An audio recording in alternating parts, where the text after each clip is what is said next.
மணிக்கா என்ன மணிக்கா சாமி கும்பிட்டு இருக்க? எதுக்கு சாமி கும்பிடுறீங்க? எனக்காக கும்பிடுறியா? ஓ, எனக்கு நல்லா இருக்கும்னு சொல்லி கும்பிடுறியா? சரி, நானும் உனக்கு கும்பிடுறேன். மணிக்கா சீக்கிரம் நடந்துடணும்னு. சரியா? இப்போ உனக்கு ஒன்று வாங்கிட்டு வந்திருக்கேன், பாத்தியா நீ? இது வரைக்கும் பாரு. என்னது இது? பழம் சொல்லையா? சாப்பிட்றியா? விட்டு விடுவா? எது வேணும் உனக்கு? இதுவா? விட்டுட்டா? ஓ, சின்னதாக தான் சாப்பிடுவியா?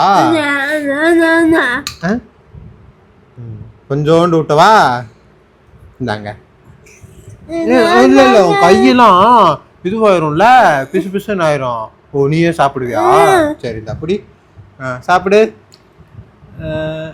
கடி சாப்பிடுங்க. பாத்தியா, நான் விட்டுறேன்ல. சரி, இந்தாங்க கடி. கடி கடி கடி. பொல்லு ஸ்ட்ரென்த்தா இருக்கா? சாப்பிடு. எப்படி இருக்கு? எப்படி இருக்கு? சூப்பரா இருக்கா? நானும் சாப்பிட்டா?